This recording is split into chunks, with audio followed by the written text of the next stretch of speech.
ராசிக்காரர்களே, துலாம் ராசிக்காரரை பொறுத்த வரைக்கும் தற்போதைய நிலைமையில் வாழ்க்கையில் மாற்றங்களை எதிர்பார்த்து காத்து கொண்டிருக்கக்கூடிய நிலையில் இருக்கிறவங்க இந்த வீடியோவை கண்டினியூஸாக பார்க்கலாம்.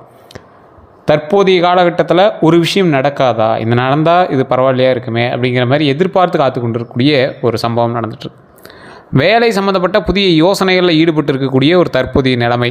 அதில் என்ன பண்ணலாம், அடுத்து அப்டேட் பண்ணலாமா, இல்லை வேறு வேலைகள் ஏதாவது ட்ரை பண்ணலாமா, இல்லை சம்பள உயர்வுக்கு என்ன பண்ணலாம், கூட இருக்கிறவங்களும் அதிகமாக வாங்கிட்டு இருக்கானே நம்மளுக்கு என்ன பண்ணுறது, இந்த மாதிரி சில யோசனை. குடும்ப பொறுப்புகளில் அதிகரிச்சிருக்குது, அடுத்து இந்த விஷயம்லாம் இருக்குது, அடுத்து அந்தந்த சுப செலவுகள்லாம் இருக்குது, அதுக்கெலாம் இப்போ அமௌண்ட் வேணுமே என்ன பண்ணுறது, பழைய பிரச்சனைகளுக்கான தீர்வு தேடிட்டு இருக்கமே அதுக்கான தீர்வு கிடைக்குமா, இந்த மாதிரி பல யோசனைகளோடு காத்திருக்கக்கூடிய துலாம் ராசிக்காரர்களுக்கு தான் இந்த வீடியோ. துலாம் ராசிக்காரர்கள் தயவு செய்து ஒரு விஷயத்தை ஞாபகம் வச்சுக்கணும். உங்களோட அடிப்படை குணாதிசயமே என்ன தெரியுமா, அழகை விரும்புவார்கள். ஒரு விஷயம் இருக்குது அப்படின்னா அது அழகாக இருந்தால் நல்லாயிருக்கும். துலாம் ராசிக்காரருக்கு குலதெய்வத்தினுடைய அருள் பரிபூர்ணமாக இருக்கும். இந்த நாட்கள்லேருந்து நீங்கள் நோட் பண்ணி பாருங்கள். ஒரு விஷயம் நடக்குது அப்படின்னா அது உங்களுக்கு இன்டிமேஷன் முன்னாடி சொல்லியிருக்கும். நீங்களே ஆச்சரியப்படுவீங்க, ஆமாம் இது முன்னாடி சொன்னிச்சு, நான் தான் அதை கவனிக்காமல் விட்டுட்டேன், அந்த மாதிரி தான் இருக்கும்.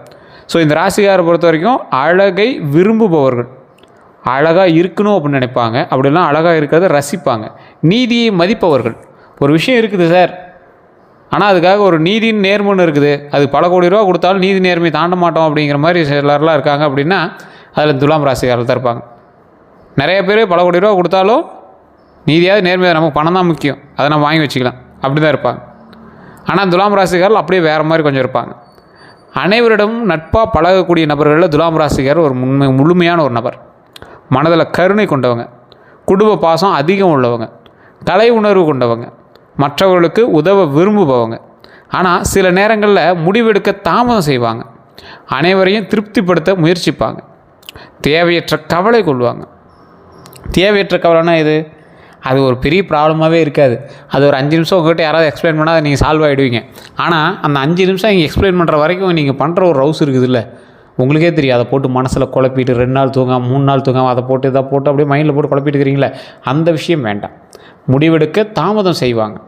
முடிவெடுக்க தாமதம் எதுக்கு, ஒரு விஷயம் இருக்குது அதுக்காக தாமதித்து இதையும் பண்ணிவிட்டு மைண்டை குழப்பிட்டு தேவையில்லாத வேலை அது. அனைவரையும் திருப்திப்படுத்தணும் அப்படின்னு நினைக்காதீங்க. நீங்கள் அனைவரையும் திருப்திப்படுத்த முடியாது. எல்லாருக்கும் ஒவ்வொரு வகையான ஆற்றல் இருக்குது, ஒவ்வொரு வகையான யோசனை இருக்குது. உங்களுடைய கருத்துக்கள்லாம் இவங்க ஈடுபட மாட்டாங்க. ஸோ அதனால் உங்களுடைய வேலையை மட்டும் நீங்கள் பார்த்தீங்கன்னா போதுமானது. துலாம் ராசிக்காரை பொறுத்த வரைக்கும் முன்னாடி இருந்து 2026 ஸ்டார்டிங்லேருந்தே வெயிட் பண்ணிகிட்டு இருக்கீங்க. தமிழ் புத்தாண்டு பிறந்துச்சு. தமிழ் புத்தாண்டுனால சில நட்பலன்களும் உங்களுக்கு இருக்குது. அந்த நட்பலன்கள் கிட்டத்தட்ட ஒரு 2-3 மாதம் ஆக போகுது. தடைப்பட்ட காரியங்கள் முன்னேற்றத்திற்கான வழிகள் இனி வரக்கூடிய காலகட்டங்களில் பிறக்க போகுது. அது எதோட பலன்னா தமிழ் புத்தாண்டு 2026 பலன். தடைப்பட்ட காரியங்கள் நடக்கிறதுக்கான வாய்ப்புகள், புதிய நண்பர்கள் கிடைப்பாங்க. இவங்களால் உங்களுக்கு யோகமும் உண்டாகுது, சின்ன சின்ன ஆபத்துகளும் இருக்குது. புதிய நண்பர்களை யோசித்து தேர்ந்தெடுங்க. அவங்கக்கிட்ட பேசலாமா, பழகலாமா, அவங்களால நமக்கு நன்மை இருக்கா, எல்லாமே யோசிங்க. வேலைவாய்ப்புகள் உருவாகக்கூடிய ஒரு காலகட்டம். கொஞ்சம் நிதானமாக பண்ணுங்கள். வேலைவாய்ப்புகள் உருவாகுது அப்படின்னா அவசரமாக பணம் கட்டுறதோ இல்லை ஏதாவது ஒரு வேலைக்கு இது பண்ணுங்கிறதோ பழைய வேலை இது பண்ணுறதோ யோசித்து பண்ணுங்கள். குடும்பத்தில் மகிழ்ச்சி அதிகரிக்கக்கூடிய ஒரு காலகட்டம். பொறுமையாக குடும்பத்தில் மகிழ்ச்சி அதிகரிப்பதற்காக போராட்டங்கள் இருந்தது அப்படின்னா கொஞ்சம் நிதானமாக ஹேண்டில் பண்ணுங்கள். யாராவது குடும்பத்தில் சண்டை போட்டால் கூட அப்படியே நிதானமாக ஹேண்டில் பண்ணி சைலண்ட்டாக அப்படியே மூவ் பண்ணுறதுக்கான வழியை பாருங்கள். குரு பயிற்சி பலன். குரு பகவான் அருளால் கல்வி முன்னேற்றம் உண்டாகுது. கல்வி முன்னேற்றம் உண்டு, குடும்ப ஒற்றுமை உண்டு, குழந்தைகள் தொடர்பான நல்ல செய்திகள் இருக்கக்கூடிய ஒரு காலகட்டம். திருமண பேச்சுவார்த்தைகளில் முன்னேற்றம் பெறக்கூடிய ஒரு காலகட்டம். பொருளாதார நிலை சீராகக்கூடிய ஒரு காலகட்டம். அப்படிங்கிறது பாரம்பரிய ஜோதிட ரீதியான சில விஷயங்களாக இருந்தாலும் குரு பயிற்சி பலன் உங்களுடைய ஜாதகத்தில் வெவ்வேறு மாதிரி இருக்கும். என்ன சார் நீங்கள் சொல்கிறீங்க, இப்படி சொல்கிறீங்க அப்படின்னா, நீங்கள் துலாம் ராசியை பொறுத்த வரைக்கும் சுக்கிரன் தான் அதிபதி. ஸோ துலாம் ராசிக்கு அதிபதி சுக்கிரன். ஸோ சுக்கிரன் யாரோடு இருந்தால் சரியாக வருவார். குரு பயிற்சி பலன் நடக்கும்போது நிறைய கிரகத்தினுடைய மாற்றங்கள் கட்டங்கள் எல்லாமே மாறுபடுது. யாருக்கு எதிர்ப்பாக இருக்கிறா, யாரோட பார்வையில் இருக்கிறா, யாரோட அடுத்தடுத்த கட்டங்களை தாண்டுறா. அப்படி பார்க்கும்போது உங்களுக்கு ஓரளவுக்கு நன்மையாகவே இருந்தாலும் தனிப்படையான ஜாதகம் தான் பேசும். தனிப்படையான ஜாதகம் பேசுது அப்படின்னா, தனிப்படையான ஜாதகம் உங்களுடைய பிறந்த தேதி, பிறந்த நேரம், பிறந்த ஊர், இதை கால்குலேட் பண்ணி ஜாதகத்தை பார்க்கணும். இப்போ நான் சொல்கிறது ராசி பலன். கிட்டத்தட்ட 12 to 13 கோடி பேர் இந்த ராசியில் இருப்பான். அத்தனை பேருக்கு இது பலிக்குமானா ஒரு 50 to 60% தான் பலிக்கும். இல்லை சார் இப்போ நீங்கள் சொல்கிறதெல்லாம் பலிக்குது சார், நீங்கள் சொன்னது உண்மை தான் அப்படின்னா நீங்கள் மறக்காம கமெண்ட் செக்ஷனில் பற்றி விடுங்க. இதை விட அக்யூரேட்டாக பார்க்கணும் அப்படின்னா உங்களை லோக்கலில் இருக்கிற ஜோதிடர்கிட்ட கொடுங்க. இல்லை சார் லோக்கலில் ஒன்றும் சாட்டிஸ்ஃபை ஆகலை அப்படிங்கிற பட்சத்தில் கீழே இருக்கக்கூடிய நம்பருக்கு ஃபோன் பண்ணி நீங்கள் வந்து பேசி தெரிஞ்சுக்கலாம். பிரபல ஜோதிடர் தான் எடுத்து பேசுவார். அந்த ஜோதிடர்கிட்ட நீங்கள் பேசும்போது அப்பாயின்மெண்ட் பேசிஸ் தான் நீங்கள் வந்து அப்பாயின்மெண்ட்டே வாங்க முடியும், பேச முடியும். கொஞ்சம் விவிஐபி ஜோதிடர் தான். ஸோ 200 ஜோதிடர்களுக்கு ஆசான். ஸோ அதற்கு தகுந்த மாதிரி தான் ஃபீஸஸ் எல்லாமே இருக்கும். உங்களுக்கு விருப்பம் இருக்கும் பட்சத்தில் நீங்கள் வந்து ஃபோன் பண்ணி தொடர்பு கொள்ளலாம். வெளிநாட்டில் இருக்கிறவங்க வாட்ஸ்அப் நம்பர் மூலமாக தொடர்பு கொள்ளலாம். வேறு ஏதாவது உங்களுக்கு கருத்துக்கள் இருக்குது அப்படின்னா நீங்கள் ஃபோன் பண்ணி பேசி தெரிஞ்சுக்கலாம். ஐடியா இருக்கிறவங்க மட்டும் கால் பண்ணுங்கள். வெயிட் பண்ணி பார்க்குறதுக்கு ஐடியா இருக்கிறவங்க மட்டும் நீங்கள் பண்ணிக்கலாம்.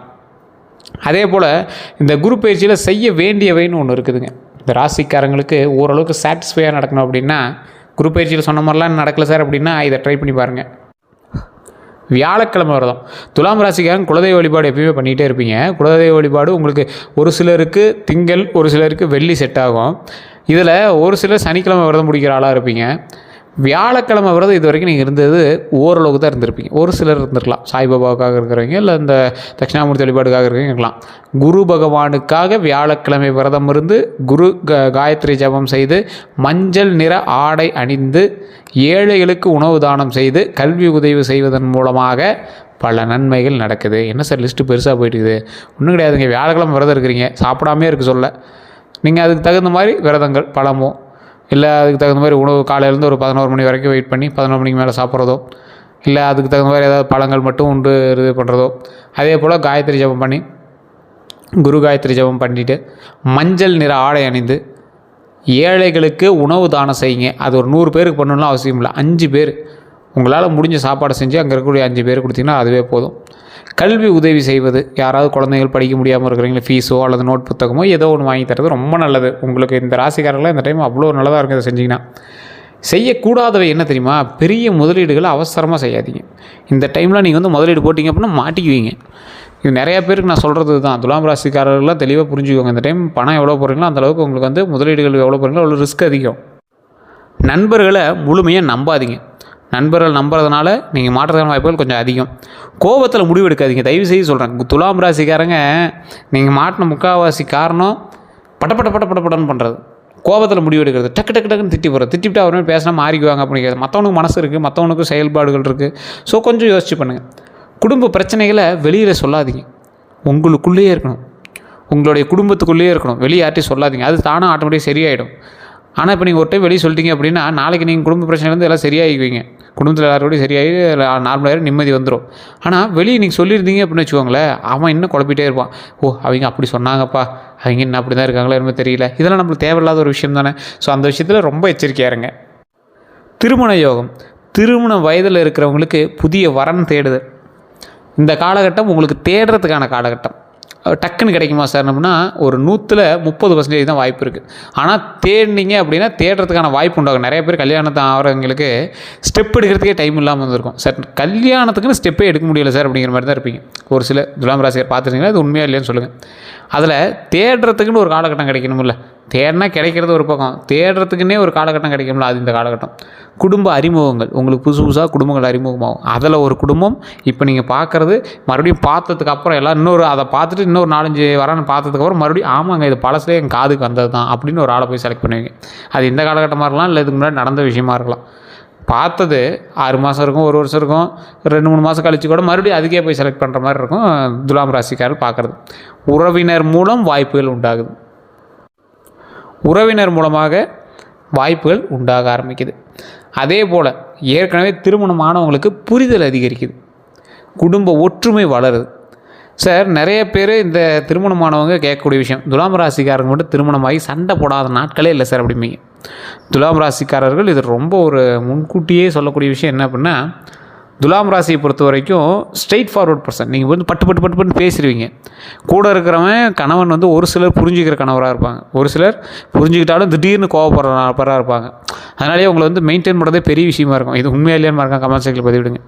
இந்த துலாம் ராசிக்கார் என்ன பண்ணும் அப்படின்னா, திருச்செங்கோடு அப்படிங்கிற ஒரு ஊர் இருக்குங்க, நிறைய பேர் தெரிஞ்சிருக்கு. நாமக்கல் மாவட்டம் திருச்செங்கோடில் அர்த்தநாரீஸ்வரர் ஆலயம். குடும்ப சமேதர்களாக கணவன் மனைவி குழந்தைகள் இருந்தாங்க, கூட்டு போயிட்டு வாங்க. அற்புதமான ஸ்தலம். படிக்கட்டு வழியாக போனீங்கன்னா 1200 படிக்கட்டுகள், போகிற வழியில் நாக சிற்பம் இருக்கும், 60 அடி நாக சிற்பம் இருக்கும். இல்லை நடக்க முடியாதவங்களா இருந்தீங்கன்னா வண்டி வாகனமே மேலே போயிட்டு வருது, பஸ்ஸே போகுது, கோயில் பஸ்ஸே போகுது, மேலே போய் வணங்கிட்டு வரலாம். மேலே ஒரு அற்புதமான விஷயம் இருக்குது. வெள்ளை தசபாசாரத்தால் செய்யப்பட்ட சிலை. அதோட அந்த சிலை வந்து பார்த்திங்கன்னா அர்த்தநாரீஸ்வரர் சிலை பாதி சிவனும் பாதி பார்வதியும் இருக்கும். ஒரு காலில் கொலுசு போட்டிருப்பாங்க, ஒரு காலில் கொலுசு போட்டிருக்க மாட்டாங்க. முகம் வந்து அப்படியே மழுகுன மாதிரி இருக்கும். ஃபேஸ், மூக்கு, கண்ணெலாம் அதில் வந்து தெரியாத மாதிரி கொடுத்துருப்பாங்க. அதே போல் வேலவர் சிலை பக்கத்தில் இருக்கக்கூடிய முருகர் சிலை செங்கோட்டு வேலவர் அப்படின்னு சொல்லுவாங்க. செங்கோடு வேலவர் அப்படின்னு சொல்லுவாங்க. மேலே உச்சி பிள்ளையார் கோயில், அதாவது யார் இப்போ சிவனும் பார்வதியும் ஒரு சேர அர்த்தநாரீஸ்வரர் காட்சி கொடுக்குறாங்க. பக்கத்தில் முருகர் சன்னதி இருக்குது, கையில் சேவல் ஏந்திய மாதிரி முருகர் சன்னதி, அதற்கு மூஞ்சி எதுவும் தெரியாத மாதிரி வெள்ளை தசபாசனத்தை செய்யப்பட்ட சிலை இருக்குது. அதுக்கு மேலே உச்சி பிள்ளையார் இருக்குது.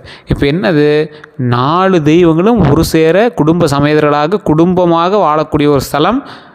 அது எந்த ஸ்தலம்? திருச்செங்கோடு அர்த்தநாரீஸ்வரர் ஸ்தலம். அற்புதமான கோவில். நீங்கள் போய் வணங்குனீங்க அப்படின்னா அவ்வளோ ஒரு பவர் கிடைக்கும்.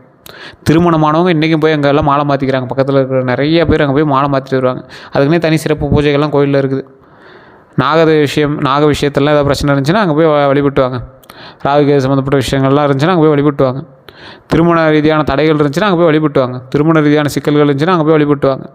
திருமணத்திற்கு பிறகு சண்டை சச்சரவுகள் இருந்தால் அங்கே போய் வழிபட்டுவாங்க. எல்லா வகையான நன்மைகளும் அள்ளித்தரக்கூடிய தெய்வமாக திருச்செங்கோடில் இருக்கக்கூடிய அர்த்தநாரீஸ்வரர் ஆலயம் இருக்குது. நிறைய பேருக்கு தெரியறதில்ல, அந்த கோவிலுடைய பவர் வந்து நிறைய பேருக்கு தெரியல. கண்டிப்பாக அந்த ட்ரை பண்ணுங்கள். அந்த இடத்துக்கு போயிட்டு வந்தீங்க அப்படின்னா உங்களுடைய வாழ்க்கையில் மிகப்பெரிய நன்மைகளும் திருப்பங்களும் உண்டாகி திருமண வாழ்க்கையில் சந்தோஷம் மகிழ்ச்சியும் பொங்குவதற்கு அந்த இடம் ஒரு ஆப்டான ஒரு இடமா இருக்கும். இந்த ராசிக்காரங்க நான் சொல்கிறேன், இந்த ராசிக்காரங்களில் எந்த ராசிக்காரங்க போய் சொல்கிறேன், திருமணமாகி பிரச்சனை இருக்குது, கண்டிப்பாக அந்த ராசிக்கு போயிட்டு வாங்க. துலாம் அப்படிங்கிறது அன்னையினுடைய ராசி. ஸோ அன்னை அப்படிங்கிறவங்க தெய்வத்திற்கு சமம். ஸோ தெய்வம் சிவனோடு காட்சி கொடுக்கக்கூடிய ஸ்தலம் அங்கே தான். ஸோ உங்களுக்கு போனீங்க அப்படின்னா இன்னும் ஆப்டாக மேட்ச் ஆகும். நல்ல ஒரு பொருத்தமான ஒரு கோவில் அப்படின்னு சொல்லலாம். கோவிலுக்கு போயிட்டு வரும்போது நன்மைகள் நடக்கும். அதே போல் குழந்தை பாக்கியம், குழந்தை வரம் எதிர்பார்த்தவங்களுக்கு மன அழுத்தம் குறைக்க வேண்டும். இந்த டைம் இறை நம்பிக்கையோடு இருக்கணும்.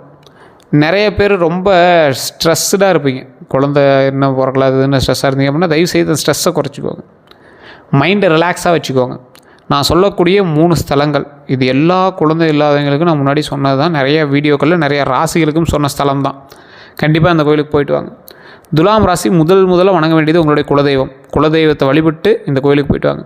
திருவண்ணாமலை அர்த்தநாரீஸ்வரர் கோயிலுக்கு திருவண்ணாமலை அண்ணாமலையார் கோயிலுக்கு போயிட்டு அங்கே இருக்கக்கூடிய அங்கேருந்து கொஞ்சம் தூரம் தான் மேல்மலையனூர் அங்காள பரமேஸ்வரி. குழந்தைகள் இல்லாதவர்கள் இந்த மாதிரி கோயிலில் வழிபடணும். என்ன சார் அந்த மாதிரி கோயில்? அது என்ன சார் அப்படின்னா ஆகம விதிகளுக்கு அப்பாற்பட்ட ஒரு கோவில் வந்து அங்காள பரமேஸ்வரி கோயில். உள்ளே போனீங்க அப்படின்னா மயானத்தில் குடிகொண்டு இருக்கக்கூடிய அங்காள பரமேஸ்வரி பெரியாண்டி சம்மனாக உருவம் எடுத்து அங்கே சுற்றி பார்த்திங்கன்னா அந்த கோயில் வந்து ஒரு ஏரியா, அந்த மாதிரி ஏரியாவில் தான் இருக்கும். அது வந்து மயானம் மாதிரி இருக்கக்கூடிய இடங்களை சுற்றி இருந்தான் இருக்கும். பிரம்மன் கவாலை வைத்து கொண்டு இருக்கக்கூடிய தெய்வம், உயிர்கள் அதிகமாக வைத்து கொண்டு இருக்கக்கூடிய தெய்வம். குழந்தை இல்லாதவங்களுக்கு அந்த உயிர்லேருந்து ஒரு உயிர் எடுத்து கொடுத்து குழந்தையாக உருவாக்கி கொடுக்கக்கூடிய ஸ்தலம், அற்புதமான ஸ்தலம். நிறைய பேருக்கு தெரியறதில்ல. சிவபெருமான் மயானத்தில் இருக்கக்கூடியவர். இன்றைக்கி நிறைய சிவன் கோயிலெலாம் போனீங்கன்னா ஒவ்வொரு ஊர்லேயும் ஒவ்வொரு வகையில் பேர் இருக்கும். என்னன்னு கிளியராக போய் பார்த்தீங்கன்னா பள்ளிப்படை கோயில்னு சொல்லியிருப்பாங்க. இறந்தவர்களுக்கு சிவலிங்கம் வைத்து வழிபட்டது சோழ காலத்தில் வணங்கக்கூடிய ஒரு தெய்வங்கள். அப்படி இருக்கக்கூடிய ஸ்தலங்களுக்கு போய் வழிபடும்போது குழந்தை பாக்கியம் உண்டாகுது. அதுதான் திருவண்ணாமலையில் வழிபட சொல்கிறது. திருவண்ணாமலை வழிபட்டு மேல்மலையனூரில் வழிபட்டு அதற்கு பிறகு அங்கே எல்லாமே வழிபட்ட பிறகு பழனி போய் கீழே திரு ஆவினங்குடி கீழே அந்த பழனி அடிவாரத்துக்கு கீழே இருக்குது. நீங்கள் நடந்து போய் அந்த மேலே ஏறிங்க பார்த்தீங்களா, பழனி மலை ஏறிங்க பார்த்தீங்களா, அது ஏறத்துக்கு முன்னாடியே இருக்குது. சும்மா ஒரு நடந்து போகிற தூரத்தில் திரு ஆவினங்குடி அப்படின்னு குழந்தை வேலப்பர் கோயில் இருக்கும். குழந்தை வடிவில் முருகர் இருப்பார். நீங்கள் பழனி மேலே ஏறினீங்க அப்படின்னா ஒரு பாலனாக இருப்பார். அதான் பால தண்டாயுதபாணி. கீழே இருக்கிறது குழந்தை வேலப்பர், குழந்தையார் ஒரு தெய்வம் இருக்கும். அந்த தெய்வத்தை வணங்கிட்டு அதுக்கப்புறமேட்டு மேலே போய் பழனியில் பால தண்டாயுதபாணி சுவாமியை வணங்கிட்டு வரணும். அதுதான் வந்து ஐதீகமாக இருக்குது. அப்படி வழிபட்டு வந்தவங்களுக்கு நிறைய பேர் குழந்தை இருக்குது. ஸோ கண்டிப்பாக அதை ட்ரை பண்ணுங்கள். மன அழுத்தத்தை குறைக்கணும், இறை நம்பிக்கையோடு இருக்கணும். பாரம்பரிய நம்பிக்கையின்படி சந்தான கோபாலகிருஷ்ண வழிபாடு பண்ணுங்கள், கற்பரட்சாம்பிகை அம்மன் வழிபாடு பண்ணுங்கள். சிறப்பாக இருக்கும். இது ரொம்ப நல்லது குழந்தைகளுக்கு. அதே போல் வாகன யோகம் 2026 இருந்து சில துலாம் ராசிகளுக்கு புதிய இருசக்கர வாகனம் வாங்குறதுக்கான யோகம் உண்டாகுது. கார் வாங்கக்கூடிய முயற்சி உண்டாகுது. பழைய வாகனம் மாற்றுறதுக்கான வாய்ப்புகள் உண்டாகுது. இந்த மாதிரி வாய்ப்புகள்லாம் கிடைக்கும். வாகனம் ஓட்டும் போது கவனமாக இருங்க, அது ரொம்ப நல்லது. அதே போல் அடுத்த 12 நாட்கள் வந்து முதல் 3 நாள் நல்ல தகவல் வருங்க. 4 to 6வது நாளில் பண விஷயங்களில் கவனமாக இருங்க. குடும்ப ஆதரவு கிடைக்குங்க 7 to 9வது நாளில். 10 to 12வது நாளில் புதிய முயற்சி தொடங்க வாய்ப்பு உண்டாகுதுங்க. இந்த காலகட்டத்தில் நீங்கள் கொஞ்சம் பொறுமையாக நிதானமாக ட்ரை பண்ணிங்க அப்படின்னா மகிழ்ச்சி உண்டாகுது. மற்றபடி உங்களுக்கு எந்த இஷ்யூஸும் கிடையாது. கொஞ்சம் பொறுமையாக நிதானமாக ட்ரை பண்ணுங்கள். நன்மைகள் பெறுவதற்கு அதிக வாய்ப்பு இருக்குது. நிதானம், பொறுமையை மட்டும் மைண்டில் ஞாபகம். உங்களோட தாரக மந்திரம் அதாக தான் இருக்கணும். சண்டைக்கு வந்தானா கூட அந்த இடத்துல நீங்கள் சண்டை போடக்கூடாது. அமைதியாக பொறுமையாக தான் நிற்கணும். யார்கிட்ட எச்சரிக்கையாக இருக்கணும்? பொறாமை கொண்டவர்கள்ட்ட ரொம்ப எச்சரிக்கையாக இருங்க. இனிமையாக பேசி ஏமாற்றுறவங்ககிட்ட ரொம்ப எச்சரிக்கையாக இருங்க. கடன் கேட்டு திருப்பி தராதவங்ககிட்ட ரொம்ப எச்சரிக்கையாக இருங்க. உங்களுடைய ரகசியங்களை அறிய முயற்சிக்கிறவங்ககிட்ட எச்சரிக்கையாக இருங்க. கந்திஷ்டி பாரம்பரிய நம்பிக்கையில் துலாம் ராசிக்காரர்களுக்கு புகழ் அதிகரிக்கக்கூடிய ஒரு காலகட்டம். புகழ் அதிகரிக்கும் போது திருஷ்டி ஏற்படலாம். இந்த புகழ் அதிகரிக்குது அப்படின்னாவே துலாம் ராசிக்காரனுக்கு திருஷ்டி ஏற்பட்டுருக்கும். அந்த திருஷ்டி ஏற்பட்டுச்சு அப்படின்னாவே அவனுக்கே அந்த இன்டிமேஷன் தெரிய ஆரம்பிக்கும். படபடப்புகள், ஒரு மாதிரி இருக்கிறது, சின்ன சின்ன தடைகள் ஏற்படுது அப்படின்னா தயவுசெய்து அதுக்கான பரிகாரங்களாக வெள்ளிக்கிழமை தீபம் ஏற்றுங்க. கற்பூர ஆரத்தி எடுங்க. அம்மன் வழிபாடு பண்ணுங்கள். துர்க்கை அம்மன் வழிபாடுலாம் பண்ணிங்கன்னா திருஷ்டிகள் எல்லாமே கழியும். நிறையா பேர் தெரியாத ஒரு விஷயம். வணங்க வேண்டிய தெய்வங்கள்னு பார்த்தா மகாலட்சுமி செல்வ வளம் பெறுகிறதுக்கு, துர்க்கை அம்மன் எதிரிகளை வெல்றதுக்கு. முன்னாடி சொன்னால எதிரிகளோ கந்திஷ்டியோ அப்படி இருந்துச்சுன்னா துர்க்கை அம்மன் வழிபாடு எதிரிகளை வெல்லும். முருகப்பெருமான் தடை நீங்குவதற்கு. முன்னாடி முருகப்பெருமானை போய் எதுக்கு வழிபாடு சொன்னேன்? குழந்தைகள் ஏதாவது பெறணும் அப்படின்னா தடைகள் இருந்துச்சுன்னா அதை நீக்கிறதுக்கு. விநாயகர் காரிய சித்தி பெறுவதற்கு. பெருமாள் குடும்ப அமைதி பெறுவதற்கு. வருமானம் தொழிலில் பெருகுவதற்கு. இதுக்கு பெருமாள் வழிபாடு பண்ணணும். எந்த நிற ஆடை நல்லது அப்படின்னா வெள்ளை நிற ஆடை, இளஞ்சிவப்பு, க்ரீமு, வெளிர் நீலம், இந்த நிறத்தெல்லாம் ஆடை போட்டிங்கன்னா ரொம்ப நல்லது. இதெல்லாம் எப்படி சார் போட முடியும்? இதெல்லாம் போட்டு இருக்கணும்னா கர்ச்சீஃபாக அந்த நிறத்தில் வச்சுக்கோங்க, ரொம்ப நல்லதுங்க. எந்த ரத்தினம் நல்லது அப்படின்னா பாரம்பரிய ஜோதிடத்தின்படி வைரம், வெள்ளை ஜீர்கான், ஓபல், இந்த மாதிரி ரத்தினங்கள் ரொம்ப நல்லது. அதே போல் தயவு செய்து சொல்கிறேன், இந்த ரத்தினங்கள் அணியும் போது மட்டும் உங்களோட ஓவரால் ஜாதகத்தை செக் பண்ணிட்டு பண்ணுங்கள். அதுக்கான நிபுணர்கள்ட்ட கேட்டு பண்ணுங்கள். ஜோதி நிபுணர்கள்ட்ட கேட்டு பண்ணுங்கள். செல்ல வேண்டிய கோயில்கள்லாம் திருப்பதி, திருமலை போயிட்டு வாங்க, ரொம்ப நல்லது. சமயபுரம் மாரியம்மன் கோயில் ரொம்ப ரொம்ப நல்லது. முன்னாடியே சொன்னதான் மேல்மலையனூர் அங்காள பரமேஸ்வரம்மன் கோயில் துலாம் ராசிக்காரங்க கண்டிப்பாக போயிட்டு வாங்க, ரொம்ப ரொம்ப நல்லது. திருச்செந்தூர் முருகர் கோயிலுக்கு போயிட்டு வாங்க. முருகர் ஆலயம் பக்கத்தில் எங்கே இருந்தாலும் சரி அதுக்கு போயிட்டு வாங்க. துலாம் ராசிகளுக்கு மறந்துடக்கூடிய பலம் என்ன தெரியுமா? எளிதில் நண்பர்களை உருவாக்கும் திறன். டக்குன்னு நண்பர்கள் உங்களுக்கு வந்துடுவாங்க. ஒரு 5 நாள் பேசினா நண்பர் 100 ஆயிரும். பேச்சால் வெற்றி பெறக்கூடிய திறன், சமரசம் செய்யக்கூடிய குணம், அழகான சிந்தனை பெறக்கூடிய ஒரு குணம், கலைத்திறமை அதிகமாக இருக்கக்கூடிய குணம், வியாபார அறிவு அதிகமாக இருக்கக்கூடிய குணம், இது எல்லாமே உங்கள்கிட்ட இருக்குதுங்க. அற்புதமான ராசி. நீங்கள் அவசரப்படாதீங்க. யாரையும் கண்மூடித்தனமாக நம்பாதீங்க. உங்கள் முயற்சி அதிகரிங்க. இறை நம்பிக்கையை கைவிடாதீங்க. புதிய வாய்ப்புகளை தைரியமாக பயன்படுத்துங்க. அதே போல் ஒவ்வொரு விஷயமும் கொஞ்சம் நிதானமாகவும் கொஞ்சம் பொறுமையோடு செயல்பட்டிங்கன்னா வெற்றி நிச்சயம் அப்படிங்கிறத நம்புங்க. ஸோ இந்த காலகட்டம் உங்களுக்கு வெற்றிக்கான காலகட்டம். நீங்கள் கலங்க தேவையில்ல, பயப்பட தேவையில்ல. பொறுமையாக நிதானமாக ஹேண்டில் பண்ணிங்க அப்படின்னா வெற்றி நிச்சயம். உங்களுக்கு வேறு ஏதாவது தகவல் வேணும் அப்படின்னா கீழே கமெண்ட் செக்ஷனில் பதிவிடுங்க. அதே போல் ஓம் துர்க்கையம்மனை போற்றி, ஓம் துர்க்கையம்மனை போற்றி, ஓம் துர்க்கையம்மனை போற்றி அப்படின்னு மறக்காம 3 டைம் கமெண்ட் செக்ஷனில் பதிவிடுங்க. உங்களோட நண்பர்களுக்கு பகிருங்க. துலாம் ராசி நண்பர்களுக்கு பகிருங்க. உங்களுக்கு வேறு சந்தேகம் இருந்தால் கீழே இருக்கக்கூடிய நம்பருக்கு ஃபோன் பண்ணி பேசி தெரிஞ்சுக்கலாம். இதுவரை நம்ம சேனலை சப்ஸ்கிரைப் பண்ணாமல் தான் சப்ஸ்கிரைப் பண்ணிக்கோங்க. பக்கத்தில் பெல் பட்டன் மறக்காம ப்ரெஸ் பண்ணிக்கோங்க. ஃபேஸ்புக்கில் பார்த்துட்டிங்கன்னா ஃபாலோ பண்ணிக்கோங்க. எல்லோருக்கும் நன்றி நண்பர்களே.